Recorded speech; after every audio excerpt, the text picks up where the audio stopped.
The Q101 Morning Crew. On Q101. That's Brian Kenzie on Q101. The Q101 Morning Crew. Sports. Well, there's nothing more to do than this to celebrate your Chicago Bears last night. Got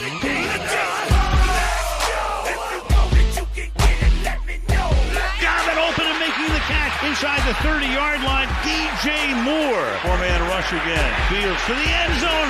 Moore. Touchdown. Fields to the end zone. Reaching up. Does he make the catch again? DJ Moore.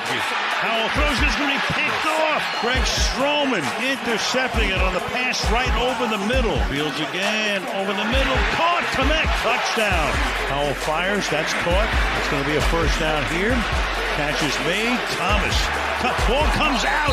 Chicago thinks they have it. Pass is pulled in by Moore. Gets free. Washington gambles and lose the gamble that time. 56 yards, touchdown. Moore able to make the catch and then free to the end zone. What a night for Fields. What a night for Moore. What a night for Matt Eberflus. What a night for Matt Eberflus. Thanks, Al Michaels. What a night indeed for Chicago. Only hours after finding out that Bears and Chicago legend Dick Butkus had passed away. Without question, the Bears were possessed by his spirit of toughness and legendary Hall of Fameness, and they snapped the 14-game losing streak, winning 40-20 at FedEx Field in D.C., which is a crappy stadium, by the way. I've been there. It's terrible. Feels unrelated. Why kick them while they're down? Just because you know why? Because I can today. Okay, because we won a game. We won a game. Brian just is a huge bully. Your crappy stadium and your crappy team. It's like, okay, well, let's Your crappy government you put on me all the time in D.C., man. So cheap. Well, the Commanders don't. Well, I guess they do vote. Never, but they are responsible for it. Double down, Brian. That's right. Let's go. There's a 14-game losing streak is over, dating back to last October. 347 days since I've produced one of those award-winning montages of a Bears victory. Very, very good. They are. They're very... You awake over there? You all good? Oh, yeah. Listen, we all stayed up all night celebrating the Bears victory, and it is so incredible. Like I said, if you're new to the show, we do those great montages. I put those together for the victories, and it's been a year.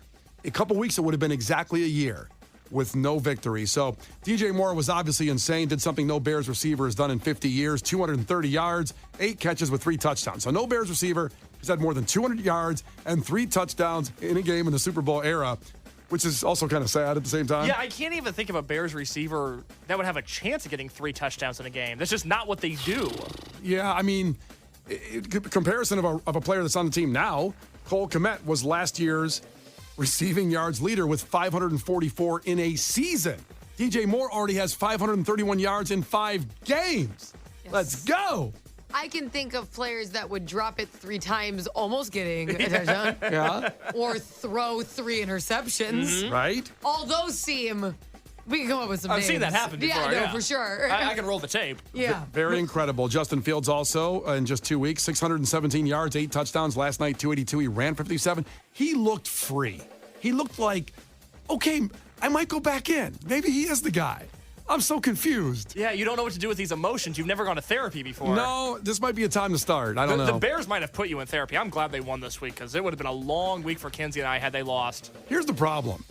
Outside I go to therapy for the first time in my life. Mm-hmm. Do I start with the Bears or my life? Well, you have a lot of unpacked trauma, but the Bears is the most recent trauma you've suffered. You might as well start there and work backwards. I don't know what the therapist would think of that. Well, I don't think she's going to think much of you. I don't think you have to worry about that. That's fair. So no one except my 10-month-old baby Harper picked the Bears last night to win. You can see that video at Q101's Facebook page. And something I mentioned earlier to Brian that blew his mind, and it'll blow everybody's mind here. Longtime listeners of the show, just to put into perspective how long it's been since the Bears have won a game. This is the first time Harper, your 11-month-old baby, has witnessed a Bears victory. They have not won during her lifetime. Good now, Lord. listen, you're not allowed to text in threatening messages about Harper. Thank That's not you. what this is about. People are down with the baby is not an appropriate message to send us right now. We agree it's her fault, but there's nothing we Obviously. can do about it. Harper steals hope, we Yes. realize. We know. That hashtag was trending last night, and I Yes. might have been a part of it. Wait. You started off right. Let's not blame Harper. Then you guys started blaming Harper. No, You I'm too. just bringing up things you shouldn't say. Yeah. Oh. Yeah, I things don't- that would be inappropriate. Don't do this. You Yeah. sounded with passion like you believed it. Don't threaten the baby. So don't do and that. Say it's her fault. We're all under one agreement here. We know what happened. It's Yeah. bad luck. Brian cursed the entire city of Chicago. We should be mad at him, and we should be mad at his baby, but we're not going to say that. We can't. Is that, you No, know, we it's can't do that to the inappropriate. baby. Thank you. I think. Thank you, I think. Well, it was obviously a tragic and emotional day yesterday with announcing that NFL Hall of Famer Dick Butkus had passed away from not only the Bears, Chicago, and never has there been a guy so tough and hilarious at the same time. He spent all 9 seasons with the Bears, first ballot Hall of Famer in 79, the most feared linebacker in the history of the NFL, passed away in his sleep at the age of 80. He also played for the Illini, and he's also from here. I pointed out a great fact earlier, a fact that makes your brain go. Hit that little bling there, Case. He's one of 8 kids born there on the south side of Chicago, and he was the first of 8 to be born in a hospital. Now, I know last hour, Kenzie, you challenged me to find out where the other 7 kids were I born. want to know. You know they make fun of him. Like Well, he was like, coddled. yeah, like first in the hospital. Yeah. Like, What, you was think you're he special? Yeah, like okay. No wonder he was like, I have to be the toughest football player. All my siblings think I'm a loser. Like mom really lost her touch. She needed a doctor this day. So you think he was the toughest in the history of the NFL because he was bullied as a kid because he was born in a hospital? Yeah, it tracks. I we need to get that trending today. Privilege. That's privilege. Here was Dick Butkus on, how he felt about playing the game of football. Whoops, that's not it. It would be, where's my Dick Butkus? So much audio today. Oh, man, I'm so excited to hear I this. want to just let them know that they've been hit. And when they get up, they don't have to look to see who was that hit them. Shouldn't be any puzzle. When they come to, they got to say, well, it must have been Butkus that got them. When they come true, it got to be Butkus that hit him when they're waking up there. Oh, I loved him That so was a much. hospital hit, like a wussy. The Q101 Morning Crew. On Q101. This is one of those moments that's a great thing about this show and being on the radio. It's Brian Kenzie on Q101 and Case, the producer in the studio. We just had sports, of course, honoring the Bears headed to the Super Bowl and talked about, of course, the tragic loss yesterday. The great Dick Butkus passed away at the age of 80. Not only a legendary in football, but a legend of Chicago, an icon. A really funny guy also for being the toughest guy in NFL history. So phones start ringing. We have Michelle Butkus on the phone, who is Dick Butkus's great niece. And welcome to the show, Michelle. You got to pull her up, Brian. Not on the air yet. All right, Get there her we on go. There we go. Hello, Michelle. There we go. Hello, how are you? Good. How you doing? I'm doing good. Well, we're sorry for your loss, as us here, and of course the city of Chicago as well, because all that your what would I call him? Your My great uncle. great uncle, what he did for the city of Chicago, what he did for the Bears, and also what he did for the sport. Because there's people today that still, that's how you know you have like that kind of legend, is that today's people go to tape and see Dick and they quote his name and all that. Yeah, I mean, yeah, it's not even the same game as when he was playing. No, no. You know, I've been flooded with a lot of stuff on the internet and everything, and my favorite picture is the one where he's tackling like 6 Packers at one time. Oh, it's amazing. Yeah, it's funny. That's a meme that's going around that said, my dad told me that Dick Butkus, I think it's the whole team, is tackling 11 people, and he's tackling the entire team, one guy. Yeah, not bad. Not bad. Yeah, he's Pretty doing much. pretty good. He's doing pretty good. Michelle, but you were talking to us off air a little bit, and I was saying that I bet he was bullied by his brothers and sisters because he was the only one born in a hospital. They probably think he's like a wuss. You said that they did beat up on him. Oh yeah, he was the baby of the family, so he pretty much got kicked around. Oh, my God. That's a really tough family. Yeah. Yeah, like he was like the fancy boy to them, basically. I was Fancy told stories boy. That about. hospital privilege. Yeah, I mean, if you didn't miss that fact, I said that there's 8 brothers and sisters, and he was the only one born in a hospital, which is also says, what are the other 7? I mean, where were they all born? Kenzie was curious about the other ones, if you happen to know. Were they born in cars? Sinks. If I could guess, maybe some of them are in the kitchen. I don't. Well, one of them would be. So, are you your great niece? So, Yes. his brother, is that what you relate to, or his sister? My grandpa is his brother. Got Your it. grandpa's his brother. Got it. Do you know where your grandpa was born? No, but my grandpa could like pinch dimes and bend them in half. So, like, Whoa. Is this all Like, that family was a bar superheroes? Why aren't we cloning Butkus DNA No kidding. to make us superhumans? Come on. I had an interview with Aflac about life insurance, and I was like, will it cover cryogenically freezing me? So I'm trying. Oh, good job. There I you love go. that. We're talking to Michelle Butkus, the great niece of Dick Butkus. Any other good stories that we wouldn't know? Because we hear all the stories now, all the toughness, and also the funny stuff he did with the Miller Lite commercials and movies. But is there any other story that stands out to you as him? I did have a guy at the grocery store at the Jewels tell me once that he went to high school in Roseland with him, and he's seen some guy talking to my Aunt Helen, they're still married, by the car while he was practicing football, and he like saw it and ran off the football field and just grabbed the guy and started beating on him. Oh, no. That's so good. Oh, my God. Well, he learned it from his brother and sister. He's got his ass kicked apparently every day. Crazy. This is the lesson out there to not listen. I'm now a father of an 11-month-old, and I'm what you might call a helicopter parent right now and being too soft. Maybe I got to go a little bit more the Butkus way. What, you want her to be able to fight? You want your daughter to be... I want her to be able to handle herself. Send her to my house. I'll raise her. I'm sure Michelle can handle herself. It sounds like it to me. I mean, I don't really get messed with. I bet. Wow. I like Michelle. Yeah, no kidding. Michelle, we would like to save your number if you're okay with it after this. Yeah, that's fine. Yay. I'm here. Yeah. Well, listen, again, from all of us here at Q101 and Brian and Kenzie and Case, we're really sorry for your loss because how much joy, Dick Butkus brought to the city. And again, even outside the city, people will talk about him forever. And that's a unique thing. Thank you. I really appreciate it. Could I say one thing? Sure. Of course.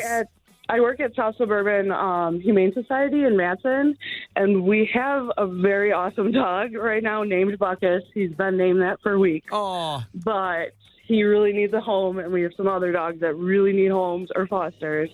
So if anybody out there is listening, come see us. It's a great say place. the name of it one more time, too, just in case anyone missed it. It's South Suburban Humane Society in Matson, Illinois. Okay, that's amazing. Get over there, adopt a dog. This is your sign. If you want to honor Butkus, go adopt Butkus from Michelle Butkus. no one will have that story. Right. No one else will have Yeah. that story but you. I will personally hand you the dog if it means anything. It means something to me. I may want to zip over there. Yeah. 2 hours left of the show. There'll be car accidents going over there just to get this dog. I hope so. Right. I hope they don't get in severe car accidents. But I hope that there's a lot of people who go out there and adopt. We are at capacity, so we really need people to come. So Okay. Well, yeah, listen, and also be a good dog owner, too. Don't just go over there to get the dog and see Michelle. Like, be a good person. Well, yeah, I would hope. don't worry, I'll talk to him. Yeah. Yeah, she'll set him straight. No one's going to mess with her. You're going to bend him like a dime. She'll choke them out while they're trying to get the dog. Michelle, Make sure they really want it. that's right. Michelle, hang on. We will get your information so we can put up on our social about the dog and you and everything else. And again, we really appreciate you checking in this morning. Thank you so much, guys, and thank you for all your nice thoughts and everything. The Q101 Morning Crew. On Q101. The Q101 Morning Crew. On Q101. It's Brian and Kenzie on Q101. And if you're looking for the information about Butkus, the dog that needs adopting from the South Suburban Humane Society, we just had Michelle Butkus, Dick Butkus' great niece. Yep. Call in, and she works there. They're looking for a good home for a great dog. And we're going to put all that information up on our social and Q101.com in just a few minutes here so you can take care of that. What a cool phone call that was. That was amazing. I mean, talk about heart of gold, muscles of steel over there. Yeah. Right? And She had all these stories and then was like, also, please adopt dogs. I'm like, I'm in love with this person. Yeah. If you missed South it. Suburban Humane Society, by the way, because we had a few people text in like, I missed the name. Yeah. It's the South Suburban Humane Society, and we're getting all that information up about the dog as well as the Humane Society on our socials right now. It's in the middle of going up. And it's in Matson, by the way. So it's in Matson. Yes. That's where their location is. And Casey, got some more on this dog? Yeah, if anybody needs further information, it is now on the Q101 Chicago Facebook page. The photo of the dog, who's very cute. Oh my God, is he cute? Yes, more information on the dog, and then you can check out the Humane Society website for more. So that's on our Facebook page right now. If Brian would give me a second, it'll be on Twitter and Instagram as well. I will give you 2 seconds. Thanks, brother. Appreciate it. And it's a bulldog, right? I guess said to me off the phone, Bully, which is, by the way, in Rocky, Rocky had a bulldog named Butkus. I don't remember that being his name. He is really sweet though. He's got big ears and stuff like that. He looks like most dogs in shelters are. He's probably a mixture. Yeah. Some call it a mutt. People used to call me a mutt. But yeah. That's too bad. Why? It's not bad. I think Actually, being a mutt is better. You're healthier usually. Yeah, that's what they say. So, anyways, he looks like a cute little mixture. He looks like a little scoop of caramel. I'll tell you that. Adorable. I'm trying to remember there's a story with Sylvester Stallone and the dog, by the way, where I think he used the money from Rocky to buy the dog. I can't remember if it's a good story or a bad story, but I know it's Sylvester Stallone. Are you going to try to Google it live and read through it to find out if it's good? Ah, crap. Or should we circle back after a song? Brian wants to Google facts. Live. Nothing is more compelling. Silence. Here's what it is, okay? Oh, God. He had to sell Butkus before Rocky because he was so broke. It was his dog. Well, that's sad. Is it the dog? God. Because it's up for adoption. But as luck would have it, he got when he got the Rocky money, he bought the dog back and he bought Butkus. So that dog, good guy Sylvester Stallone. Who knew? Yeah. Well, and that's how he got the dog in the movie then that way, because he was so broke before Rocky when no one would make Rocky. A lot of people came to Sylvester Stallone and said, we want the movie. It's a great idea. He wrote it. He wrote it and started it. But they said, you're not a good actor. So we're going to... They didn't want him. They wanted to buy the movie for $250,000, and then that's it. Then they own everything from that point forward. But we don't want you in the movie. And he said no. And he was, like I said, broke. He's selling his dog to eat at that point. And he said no, but he stuck with it. They finally said, okay, you can be in the movie. And it's one of the greatest movies of all time, without question. No, very good. You know what I feel like we need in the studio? What's that? I want to go to those big hooks for when you decide to Google stuff live. I can just pull you off your microphone. I like Google. And play a song. I like Google. Good Lord. The Q101 Morning Crew. On Q101.